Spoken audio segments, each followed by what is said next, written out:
In this session, I'm going to tell you how to add the code for the attack so that it can decrease the health of the enemy. Okay, let's continue where we have left. So we have made the animation for the player, but it only shows the attack animation and does nothing when it hits the enemy.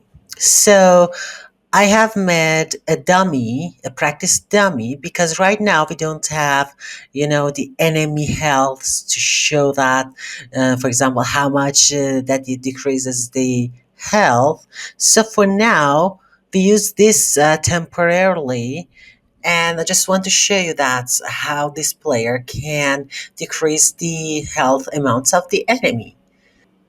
So let's drag and drop it here.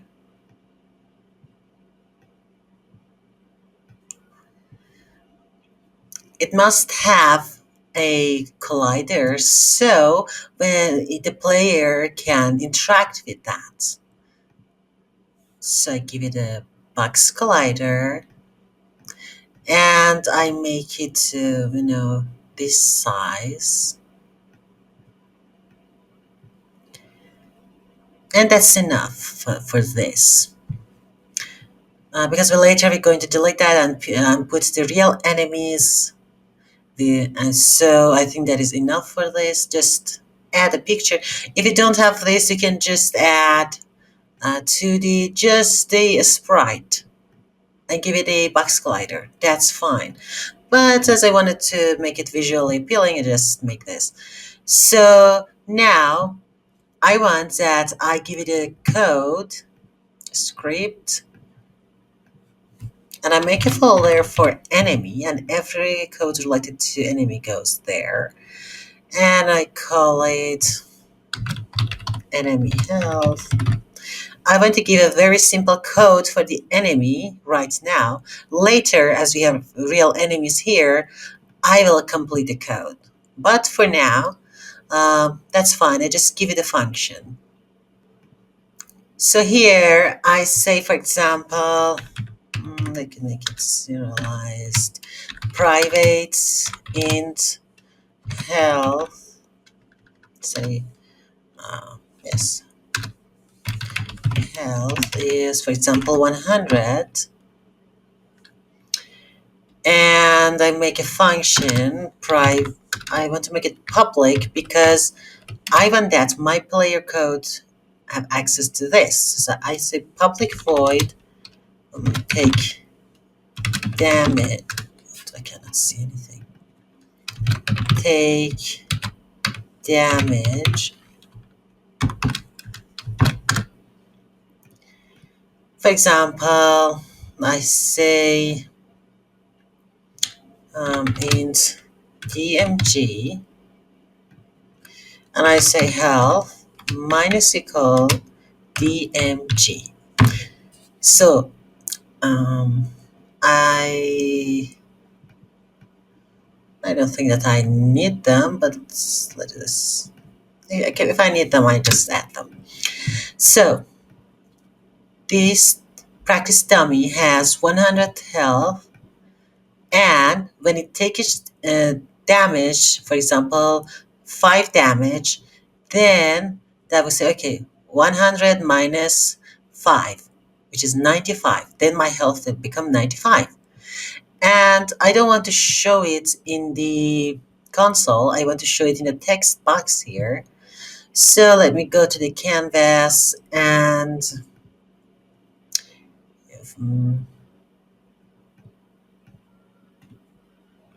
let's go UI, text, and this is temporary. I just want to show you how the player code works. And I make it, for example, just check that, center, and make it red, best fit. Okay, so that's good. Now I delete that and I say txt damage. Now I give this code to my practice dummy. Then I want to get that text component. I say private. mm, if I want to use the UI, I have to say Unity engine that's UI. So text txt damage. And I want, for example, that in update method, the txt, yes, it just give me the whole on what I will try to write it yourself. That text equals to, yes, health. As the health is integer and it accepts string, then at the end of that I want to cast the integer to string, and so we use to string. And then I need to go here and drag and drop it here. So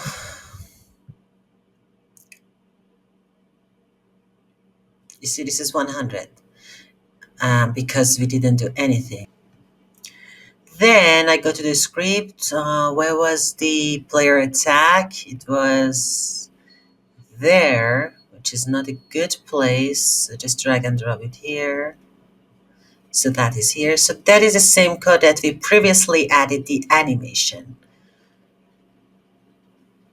Now we go here and make a new function. Let's say private void and say melee attack.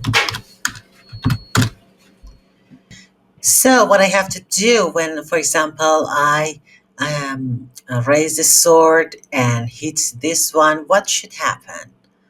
So let me show you a very simple um,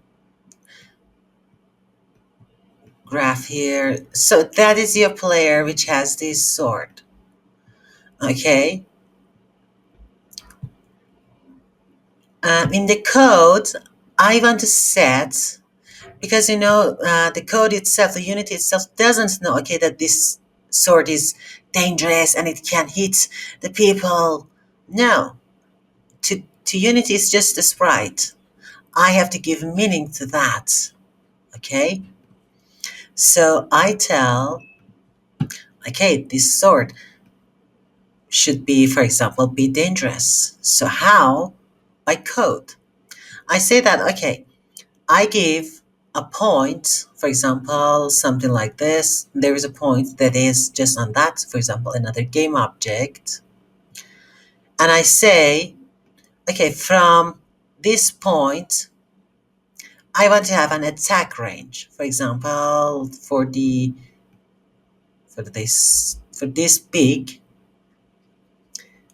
um, let me clean that. So this is my attack range. And this is the center point. Of course, I put the center here, but right now it is here just so that you see that. And in that circle, I just make them to lose health. Of course, this circle is not always active. It is only active when I press, for example, the button related to the attack sword, okay, to sword attack, or any, for example, melee attack. So when it is done, there is a circle that's whenever the enemies are there, they just lose weight. They just lose health. Okay, they don't lose weight. They just lose health. So I need to say the center, for example, which is here, and the attack range, and I give it a range that is the R, and then everything in that, for example, here, just like a circle, okay? In that range, it's like a circle. Everything that enters to that or hit to that, whenever that my sword tries to hit that, they lose health. But if the enemy is here and he is not in that circle, he doesn't lose health, okay? So that's the logic behind the melee attack. So let's do that in the code. Here, how to create that circle. We say physics. This doesn't give me that. I have to close and reopen that. If you have this problem that sometimes it doesn't show you the Unity word, just close and open your Visual Studio. I don't know. This is a bug. So now I say, now it's to show that it comes. Physics study that overlap circle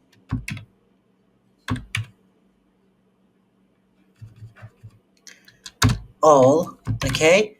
Then I need three parameters. First, okay, where is the center of that circle? For example, here I give it a position. So I say private transform. I say attack place. So I say in there attack place dot position because it wants to transform that position. It is kind of a transform, so that position. So what is the how big it should be? What is the range? For example, I say 5F, and I can change the value in the inspector, and I say, for example, the melee range. What is that? I have to say, okay, float melee range. For example, I say 2F.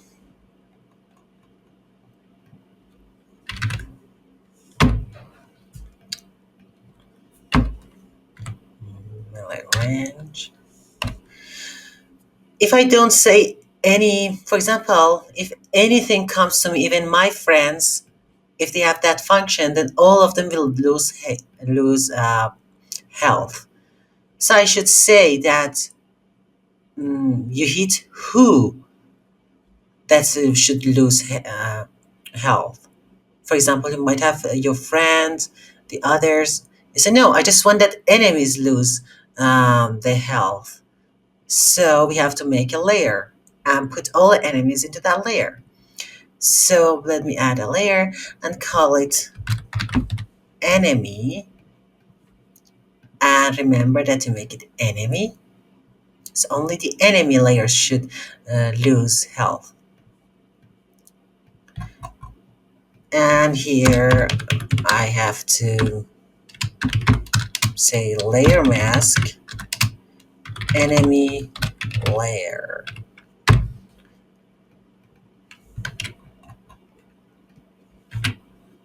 Okay, so we have this.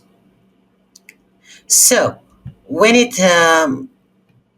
do the melee attack, this is called, okay, and it checks, okay, if there is anything to that. So what to do with that? Okay, so you lose the health.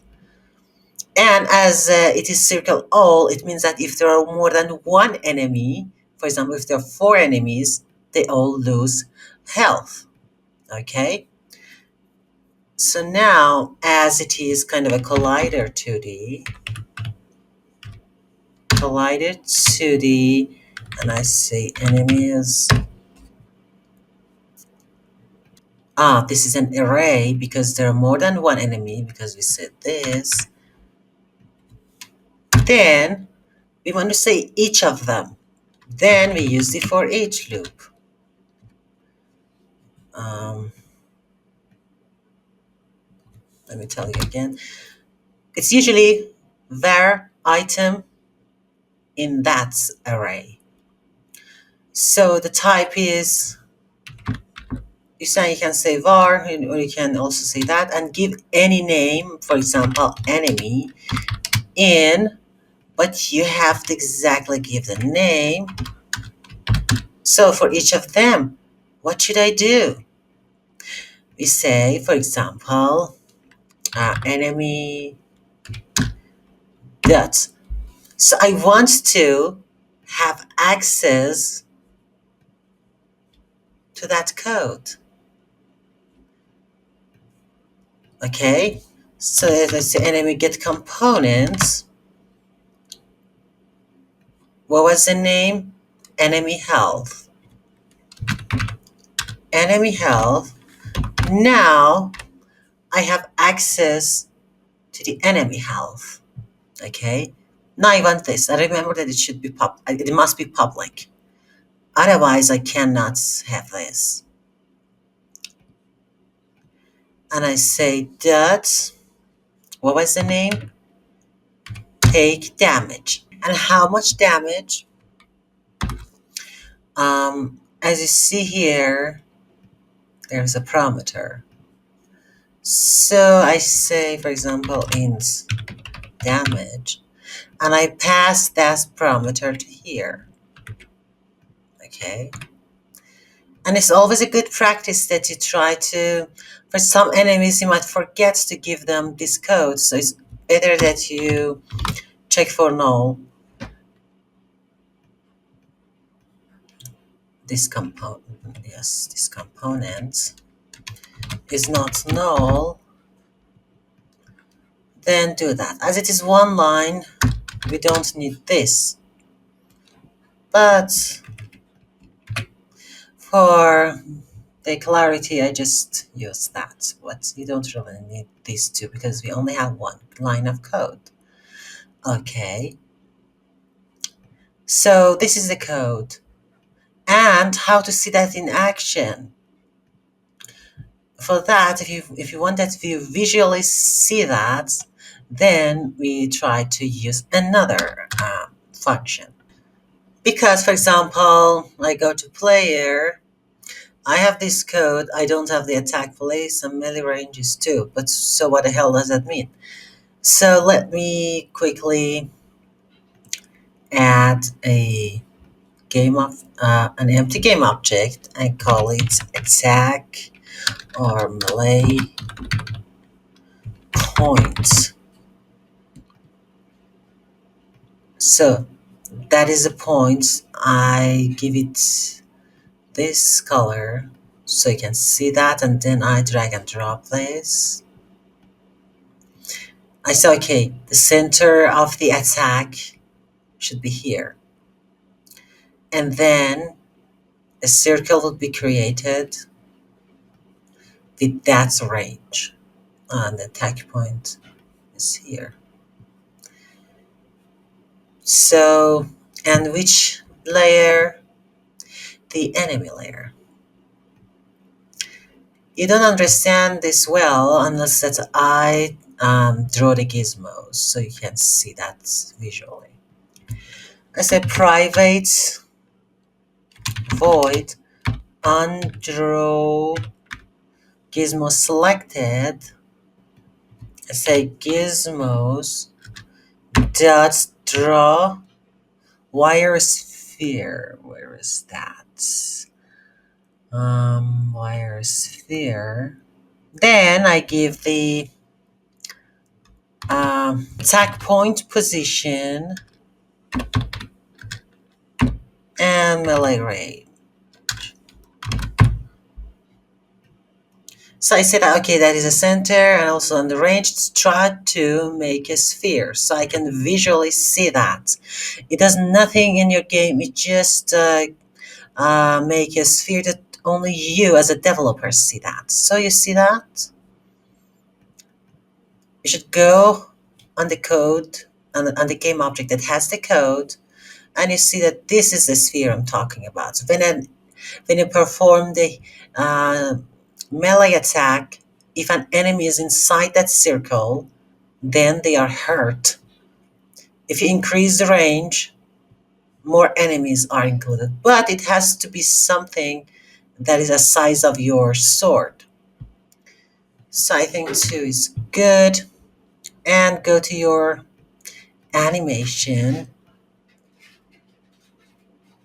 So the sphere, for example, it should be here and here because um, the tip of the sword is here. So it has to be half of that.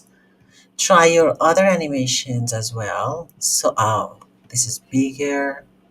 So it has to be somehow, you can change for that melody range for every animation, but we use something in between and try to say, just use one number.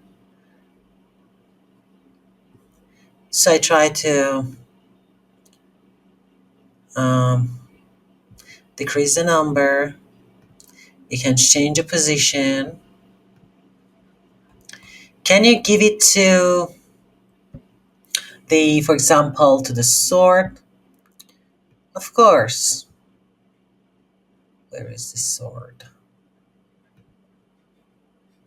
It was here.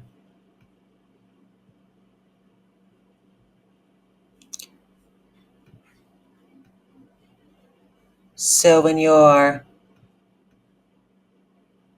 so for example, something like this happens. Yes, you can do that. And even you can make this sword itself as a point. But it's not really good, because the back of that are also hurt. That's why that I give that point to this. And you can decrease the range until it exactly matches the sword. But as I have also the um, kick animation, yeah, I can use that also. Mm, yes. So I make the range a little bit more.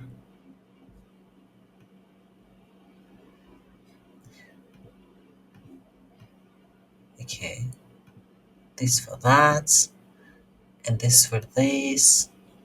But if an enemy is here or here, it is not hurt. It has to be exactly in that.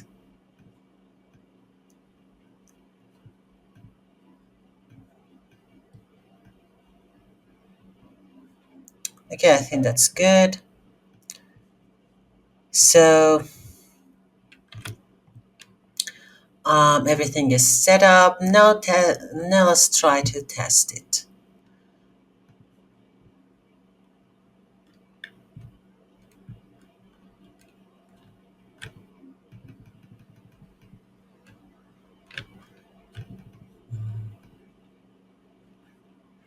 I'm sorry. I just forgot something very important.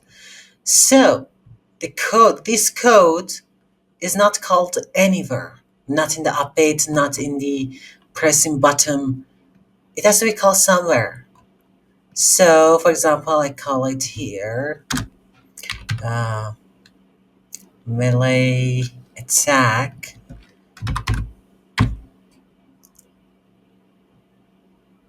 And also the damage. Let's go to serialized field, private int sword damage, and I make it, for example, 10. And I give that to this because it wants me an integer, the amount of damage that it would decrease from the enemy health. So I give it that. And different attacking can have different damage. For example, you kick, which was this one, might have a different damage. Um, so now the code is working. Let's go and check that.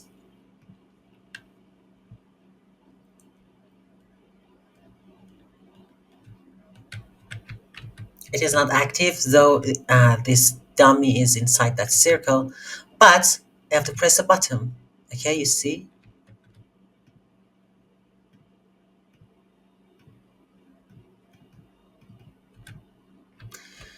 Um, there is one problem.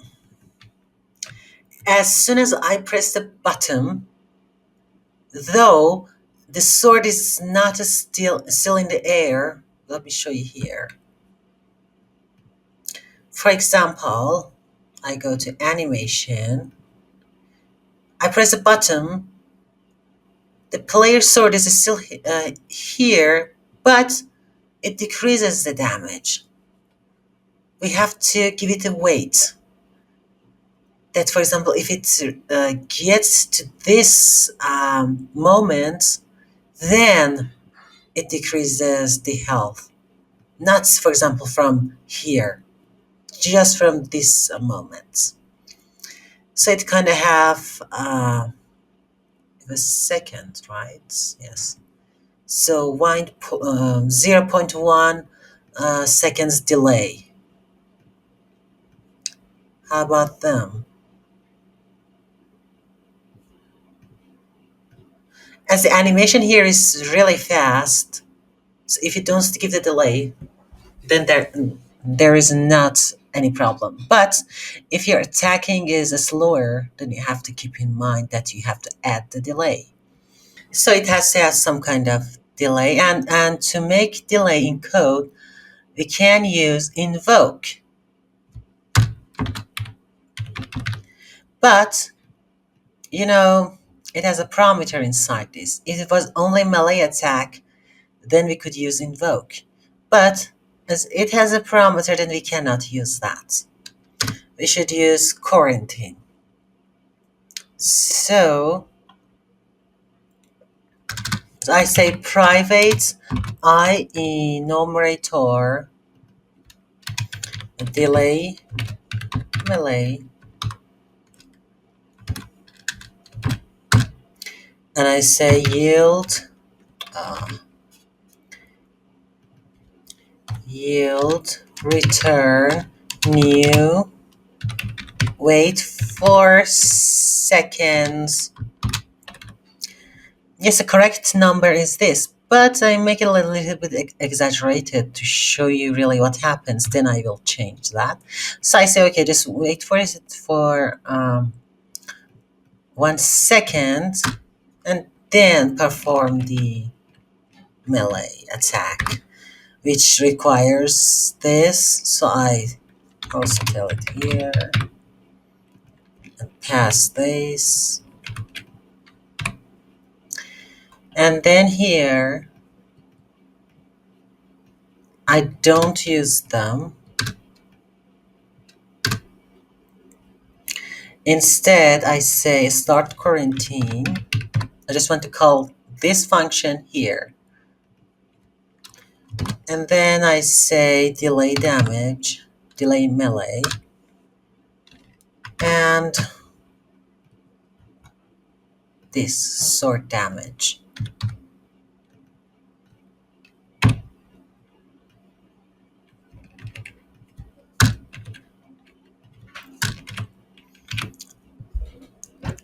So with a delay of 1 second, this function is called. And to call it itself, you have to say something like this in here. Now let's go and see what happens.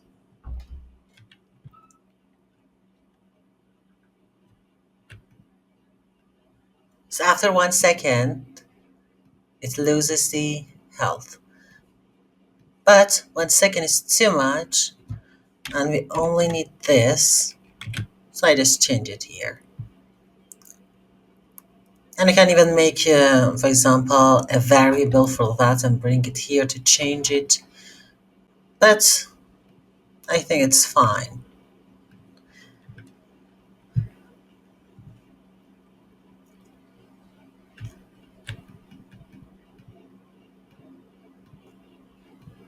Now you see that is more natural. And I have I can bring a logic here. Okay, if the health is 0 or less than that, just destroy the game object. And for example, it means that it should die. But that it is for tests, and we're working on the player attack and not on this health, so we don't really waste our time on that, and just working on the player.